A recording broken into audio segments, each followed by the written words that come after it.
any pockets of time where our calendars line up and getting together and cramming like crazy.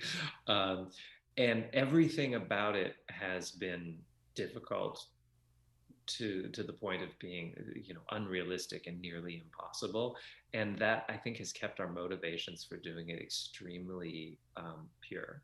Mm-hmm. Because none of us are doing it for any other reason than we just really, really want to. Because it has always involved like just these ridiculous things. It's like, well, let's see, if I took an overnight flight from Los Angeles to New York, and then we rehearsed all day, and then I played a concerto with the Philharmonic at night, and we could rehearse during the second half, and then we could fly to South Carolina and perform it the next day. And it's like, that's a terrible idea, but we would do things like that Mm-hmm. just because it was fun.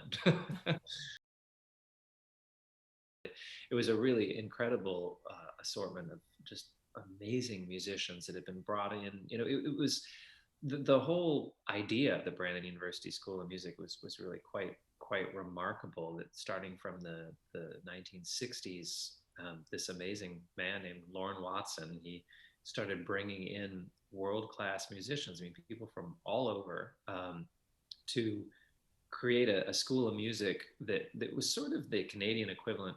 I think of it as kind of the Canadian equivalent to like what Indiana University did in the Mm-hmm. States, where it's like, sure, you can go to Montreal or Toronto or any number of cities and kind of immerse yourself in that city environment. And that's what I did. I went to New York, and it's like, I understand the value of that, but I think there is also a real value for the right type of student to go to a smaller place where there's an enormous amount of individual attention, very few distractions, and you can kind of immerse yourself in that musical life. And so the violin teacher at Brandon University was this legendary man named Francis Chaplin, who was fortunately my dad's best friend too. So my dad would never have had the nerve, I think, to ask him, oh, will you listen to my little boy play?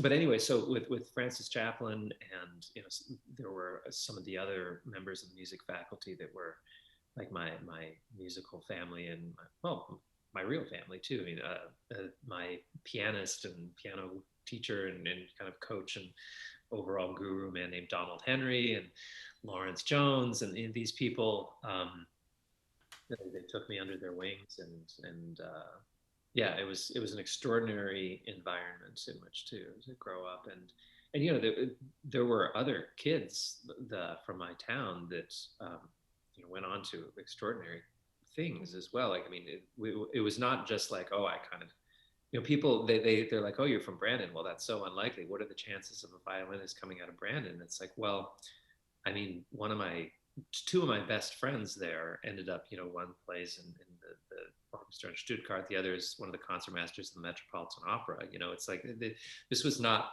an isolated thing. I mean, this Mm-hmm. teacher was a magician, and the whole society was so nurturing and fostering of what we did there. But I think in retrospect, two of them, the most remarkable qualities of both of these teachers are that they don't do sort of a paint by number approach. They actually gave me an enormous amount of individual freedom. And they gave that to all their students. I remember being at one of Sally Thomas's studio classes where just by chance, it was like three kids that night were all playing Chausson Poem.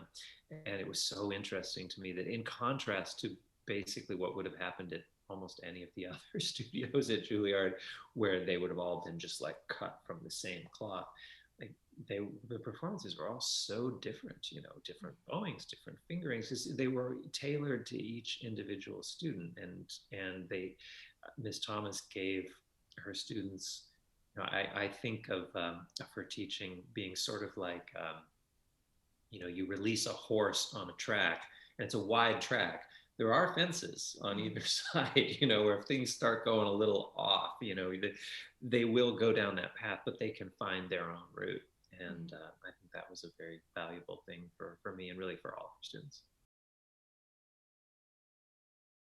really, I think a lot of when a person is playing, that one of the most important tools you can learn is objectivity, you know, Mm-hmm. and really trying to listen to oneself as part of the ensemble, or trying to, or even if you're playing on your own, how does it sound? Not how does it feel like it sounds, not how do you think it sounds, not how do you want it to sound. Those are all very different things, and that's it's such a fascinating thing to work with students on, you know, because it's, you know, we've all had these experiences working with these, you know, great talented young people, where you see it, like you see it in their faces and you see it in their bodies, like what they're trying to do and what they're trying to say. And it's sometimes a very delicate conversation to be like, it doesn't sound like that.